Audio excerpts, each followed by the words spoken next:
So yeah, for the time being, I'll start introducing the business, the company. So my name is David. I come from Visionaries, 777 Hong Kong.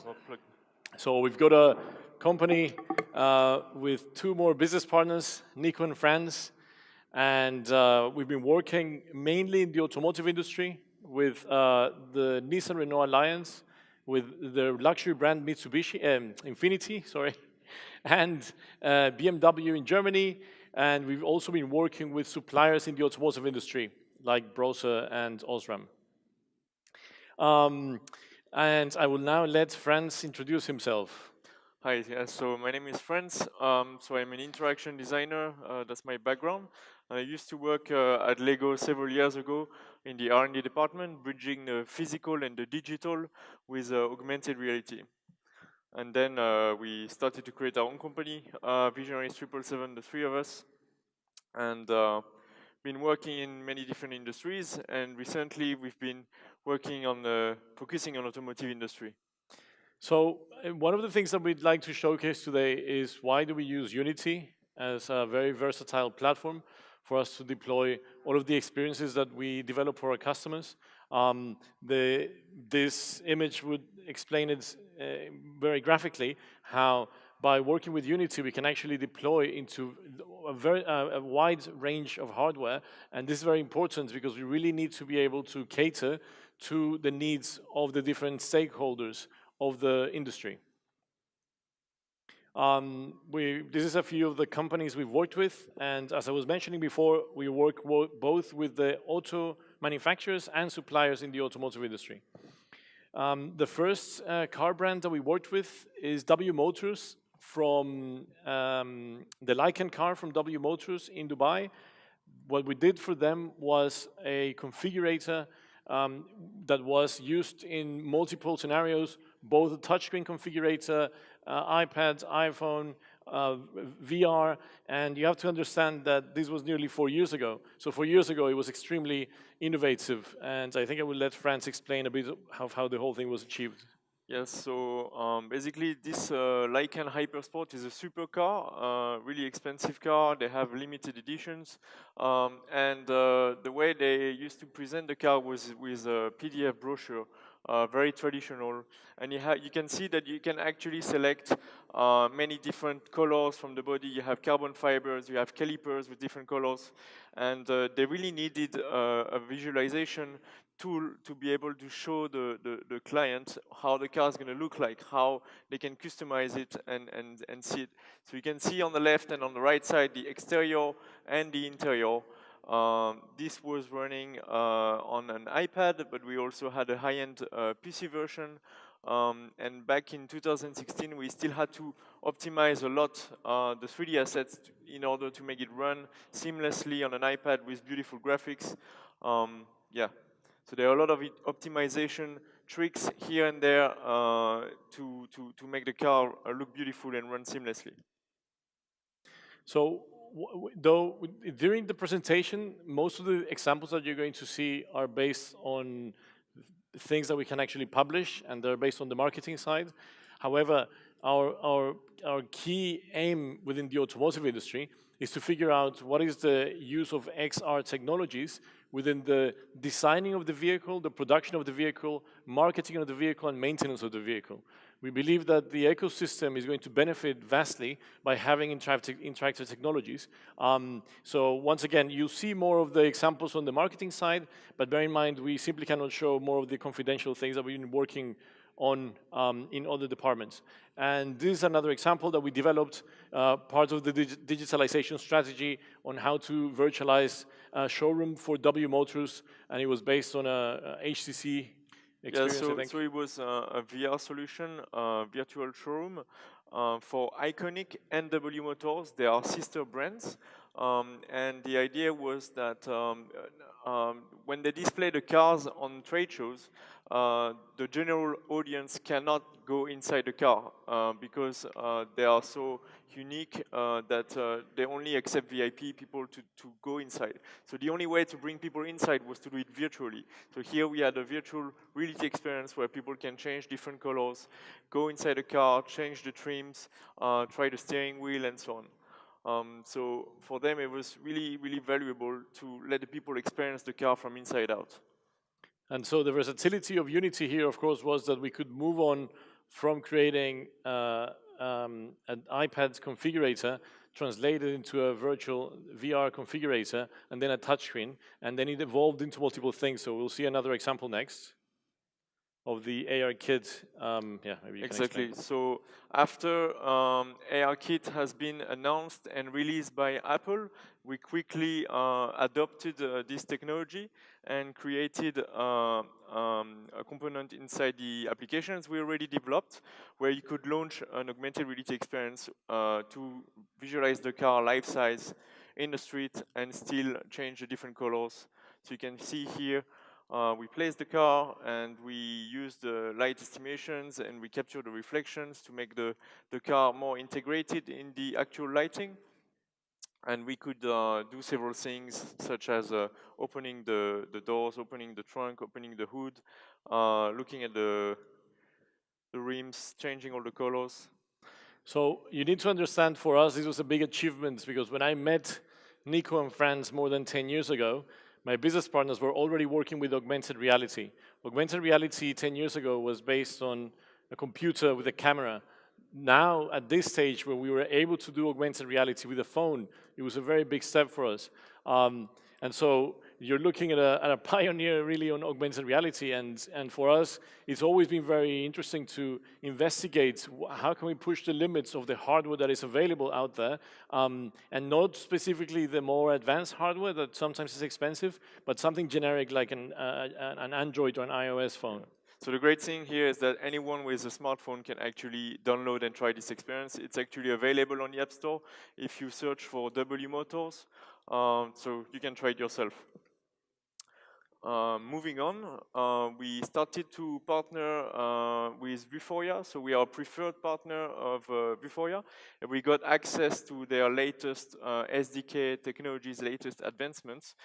This was last year when they had the first model target tracking announced, so we experimented again with the Lycan to try to create something new, which in that case was to how can we digitally change the color of the car. So here we overlay a color that we can change on the fly, and it blends seamlessly with the actual car model. So we are not covering the car by a virtual car. We are blending it seamlessly. And you can see we can do even more. We can add vinyls around the car to customize it to a deeper level. So And as you move around, it sticks nicely on the car as if it was real. If I take a screenshot from here, some people would not guess that it's digital. the real use case for this is the fact that we can track a physical object in 3D is now vastly being used for remote maintenance. So if you look into the manufacturer of an automotive company, there's a lot of equipment that can be quite difficult to do maintenance on. So the idea is that if you can have right now handheld, but of course we're looking more into the mixed reality hardware, where you can actually scan a product, directly output IoT data and do maintenance step by step. That is the future of we see of this kind of technology. But it was the very first use case that we could actually release to the public, where we scan the physical object and we can play with it without having to have any external markers. Yeah.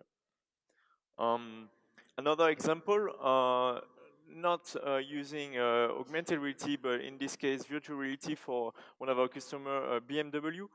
That was done in 2017, and it was at the time the Samsung Gear VR was launched. So it was a low-end VR headset using a smartphone, and we were asked to create a VR experience, but because of the hardware limitations, we had to find different ways around to create a beautiful experience, realistic, fast, and all optimized.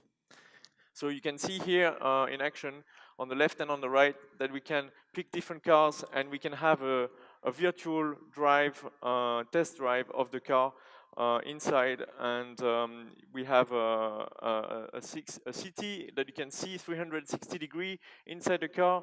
You have hotspots, you can change the interior colors, and if you pay attention to it, actually the lighting and reflections are also changing as the car is turning left or turning right.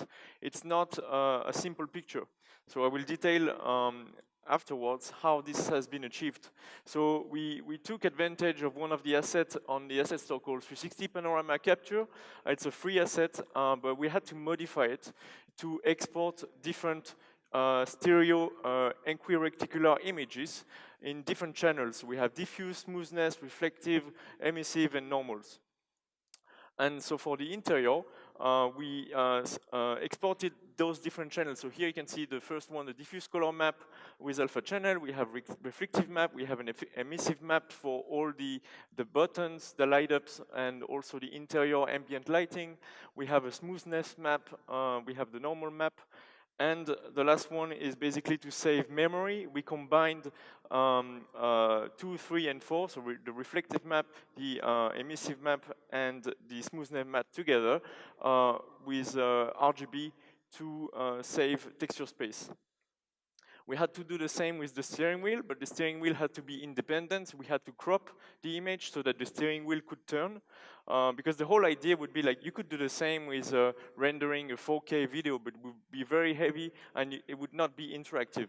But here we have the power to actually make the car turn left or turn right, etc. And once we created those maps, we created a shader to combine all of that, and you will see how it looks in the Unity editor.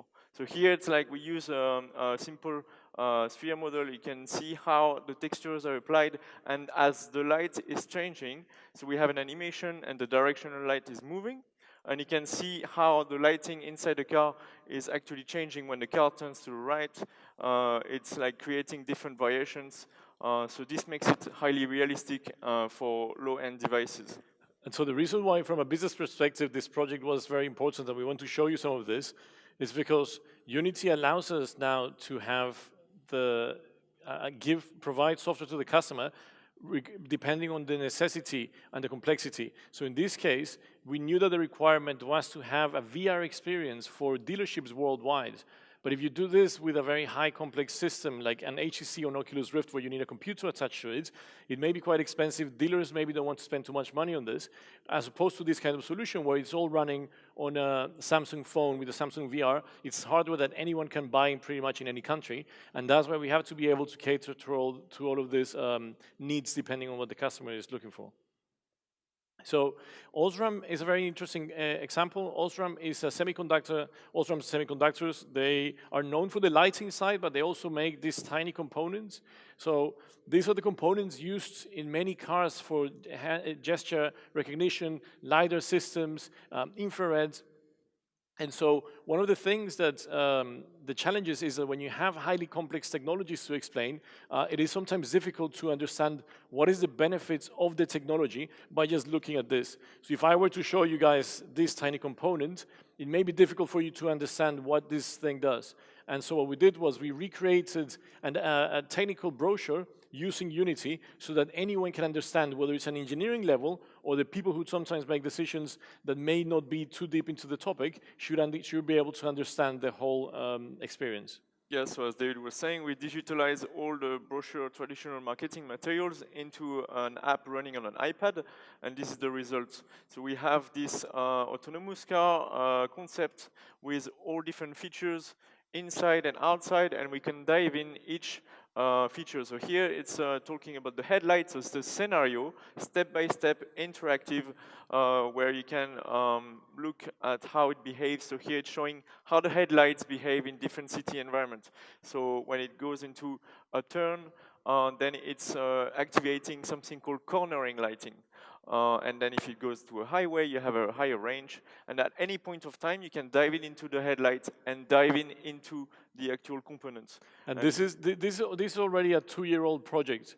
So once again, the reason why we want to show you this project is because 2 years ago, you could already see the power of something like Unity. It really is a matter of getting in-depth knowledge of expertise, but really Unity is becoming a very powerful tool for us to use. And that allows us to then to be able to work with suppliers in the automotive industry?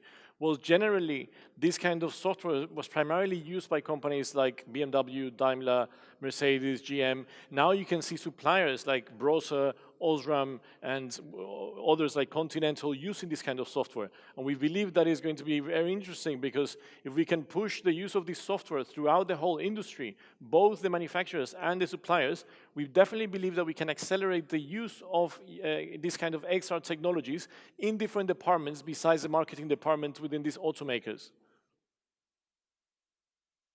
As we explained to you before, one of the main uses is for marketing, and what we had been testing on factories to be able to do maintenance, remote maintenance, it was still quite tricky at the time 2 years ago, because we didn't have that, HoloLens 2 just came out, so this way we are very robust and mature technology. By the time we were still doing remote maintenance with scanning a physical object by using an iPad. So what we decided to do was to push the use of this into explaining technologies to the salespeople. So we started by implementing this in the global launch of the QX50, and this was then being used also to train local dealerships to understand what were the technologies inside the vehicles by the brand itself. Yeah, so once again, we'll show different examples of how Unity has been used. Here we use a computer with a sensor on a rail system, and we are able to create an augmented reality experience with a touchscreen on a large scale. It's not using ARKit, it's using different things, but all of that is possible because of Unity is so flexible and so friendly with implementing API and plugins. So you can see it here, and we'll show you further in the presentation that we can also adapt it to mobile. It's really important when you create such experiences to do it on a small prototype. So here in our office, we couldn't have the real car in real size simply because we don't have the space, but also the car was not available. So we had to create a mock-up here with an iPad on a moving rail for doing photography, etc. But you can see that it already proves the concept that it works, and then we can take it to a large scale. Also, Unity is very great to visualize 3D, not only for the final app, the final product, but also when you're planning something. So this is simply in the Unity editor. It was allowing us to define what should be the height of the camera, what should be the arc of the moving rail around the car, because we have restriction on a trade show. So you can also use it as visualization to plan a project. So this was not deployed, it was just internal use, but it helped us a lot to actually see how it's going to look like. Another example here of how we used AR was to explain the technologies inside the car. So Nissan cars and Infiniti cars are powered by complex technologies called ProPilot. So it's a suite of technologies for autonomous driving and driving assistance that could be quite complex to explain with simply words. So we have to, again, visualize it. So here you can see how all-wheel drive is working on the road, on the wet road conditions, and so on. So it really allows us to visually explain to non-savvy engineering people how these things work. And so by working, once again, with the suppliers, that's how we can really understand the complexity of technologies and better help the brands explain them to the end users. Yeah. And this is a visualizer that we developed based on the original iPad version that you saw, but here it's using a PC running, and we are always looking into going back to the digital and physical worlds, where we hope that here, for example, the customer can interact physically with the color, tap the iPad, and then change the color of the car. We believe that this connection with the physical world creates a very complex, a very good, robust experience for people to create a memory and remember this brand, hopefully better than the others. Yeah. Yeah, and so once again, when we realized that the need for this kind of software is being deployed in multiple shows, multiple events worldwide, we approached Infinity and we said, we believe that the future of this kind of software should not be limited to expensive hardware, like a PC or a moving screen. And that's one of the other things that we could do with Unity to really, it allows us to be flexible enough to translate all of this software into different hardware and make it more accessible depending on the budgets of the dealership, for example, in this case. Yeah, exactly. So we have to think of, okay, what are the different setup possibilities, modularity, and thanks again to Unity, it's possible to use different kind of hardware, different kind of setup, and adapt to different kind of costs for the client. So you can see what we showed you previously has been all adapted to mobile tablets, because all the dealers, for example, in the US, they were equipped with iPad Air 2. That was the standard, and we simply had to cater for this need. So here we'll show you how the visualizer on the 4K screen has been adapted to an iPad version. And you can see the result is pretty much the same, just adapting the shaders for mobile platforms and optimizing some of the textures and combining different things. And you are able to really squeeze the juice of an iPad tablet and deliver the same experience. And one of the best things is that this specific app has two car models with multiple configurations, both exterior and interior, different environments, and yet it's only 400 megabytes in terms of size. So that optimization is very important, to be able to optimize the software to the point where it's not just massively heavy software, but it really caters to the idea that sometimes we don't have the best internet connections, or it's definitely a pain point to be able to download very heavy apps. So this is something that we're always taking a look at, making sure that the 3D model is completely optimized, but it doesn't occupy, of course, doesn't take too much resources from the hardware. Yeah, exactly. And same again with what you saw with the sliding screen on the moving rail. We had to adapt this to mobile platforms. So how do we do that? We had to find solutions of how to detect the car, but now on the mobile devices. So again, as we were preferred developer for Vuforia, we had access to the model target tracking, and we used this to be able to detect the car with a normal camera on a tablet device, and you can see the result is the same, but here you can move freely around the car with an iPad. And David will show you a quick demonstration of how. This was a for some reason it's not 1 second. Sorry, I need to. This was a software that was released globally to some of the dealerships. 6 months before the car was in the showroom, sorry, yeah.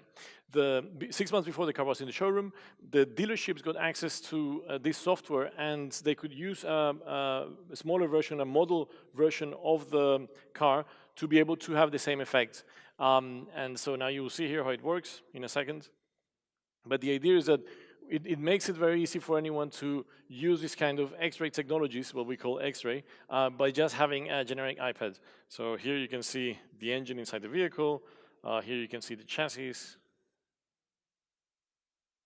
It's quite stable. Yeah, so here we are using the latest model target 360 degrees from Vuforia. That has not been released yet, and you can detect the car from any angle, the front, the back, the rear, etc. And you can see how you have the same experience on the car. So here it works on the small scale car, but you can also make it work on a one-to-one car in the same way. And I can then jump to a 3D version. So that's what you see here. Yeah. Okay, let's go back to the presentation. And once again, this was released nearly a year and a half ago.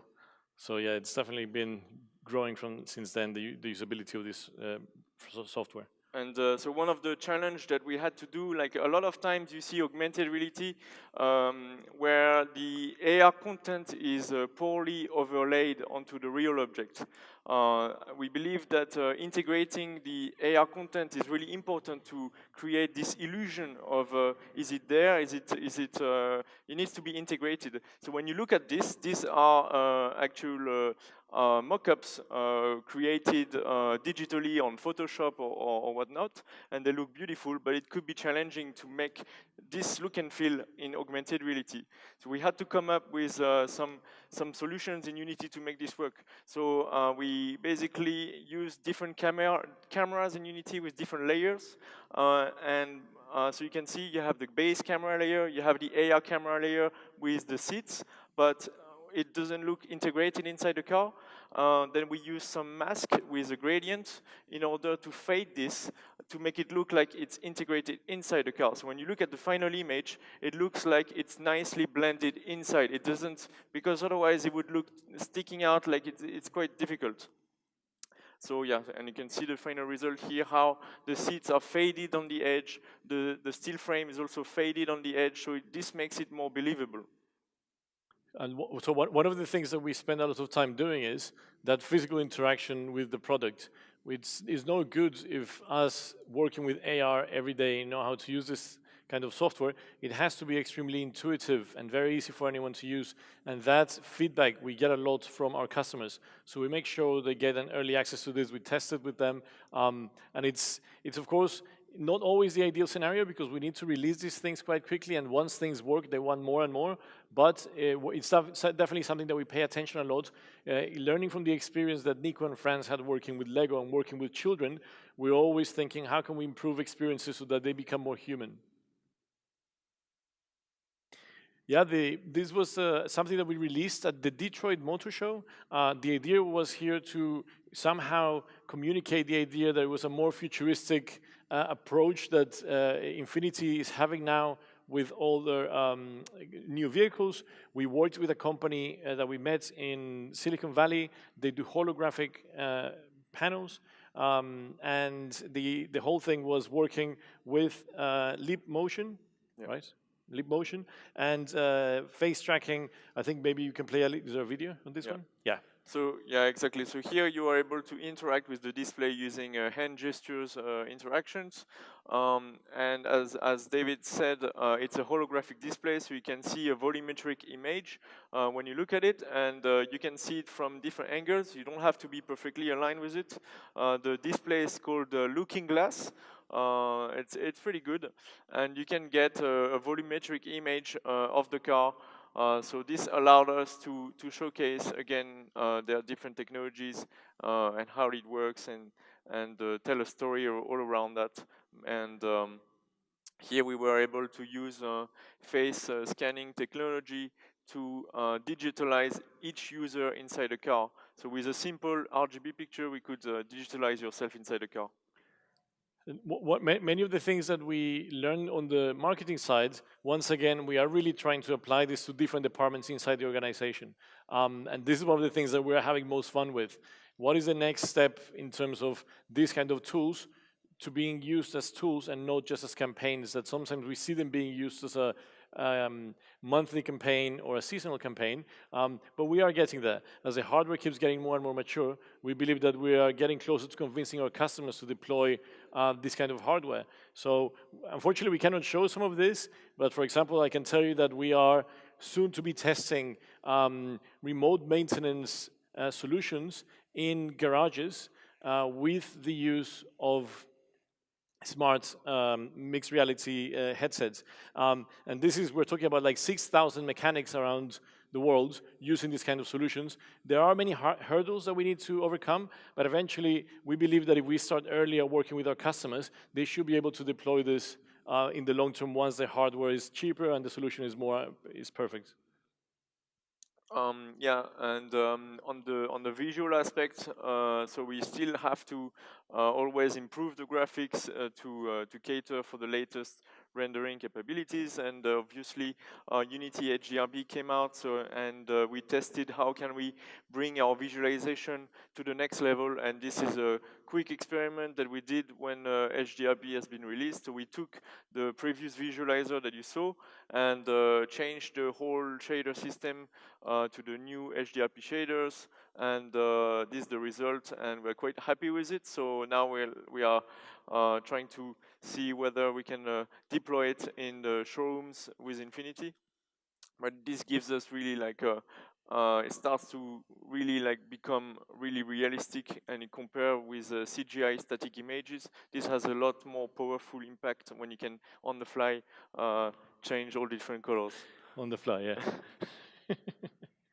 This is one example that we can show you that we are actively working with Infiniti on the R&D side, and the idea is that is there any way that we can optimize the process of designing vehicles right now. This is just a very small portion of the whole equation, but just imagine that traditionally on the design phase, you still need to do a lot of physical elements. If you want to have different countries testing this kind of physical elements to understand what the customers like and don't like, there is a lot of time wasted and physical waste. And so what we did was we digitalized the experience. We actually use eye tracking. So if we want to understand the behavior and what people are observing when they're looking at this digital version of the future vehicle, we can generate reports, and this is very valuable, of course, because if you can have this kind of software integrated into the R&D department of an automaker, then they could deploy this in as many countries as they want to test this, and it would definitely lower the costs of having to ship physical items and of course, the eye tracking helps us to really understand what are the things that people are looking at depending on the configurations available. Yeah, you can see here in the video the little red cube moving in the screen is actually where the user's eye is looking at. So you capture different sessions, and on the right you can see the report that it generates, where is the user looking at for a certain period of time. So this was a prototype, but we strongly believe that this kind of use cases can be taken much further and be really valuable for automakers. Mm. And so just to finish, this was an example of how we are really trying to move on to the other departments of the automakers. We're working with Johann Kunst in Germany. They are a company developing displays for engines. They cut a whole car in two parts. And the idea is that when they send these physical engines worldwide, sometimes if something fails, they need to do remote maintenance. What we're doing now is we're digitalizing the whole assets of the engine, and then anyone could do maintenance remotely. So these are friends from Munich. And eventually you'll be able to see how the whole thing comes together using Unity. Yeah, right. Of course, that when we did that last year, we at the beginning of the last year, we did it with the iPad, but we hope that we can soon release this for them with, let's say, a HoloLens 2 solution, which will be more ideal for the maintenance topic. Yeah, so here in this example, we are demonstrating different solutions, how to put labels around the engine, how to do an X-ray, how to highlight different parts, how to explode parts, and how to visualize what is this engine used for. In that case, it's a motorbike. So there are different ways of visualizing informations, and once again, we need to experiment a lot. This is what we learned with Lego, like try and error. You need to test things, get consumer feedbacks, and see if it works. And that's the best way to move forward and create the best experiences. And of course, the next level is adding, IoT data. Can we have real-time data coming in from the machine itself, so we can actually visualize it and better make decisions based on real-time data? Yep. So that is that, everyone. Thank you very much for your time. Thank you to Sophie. Sophie back there has been translating our horrible English into Mandarin, so thank you very much for your patience.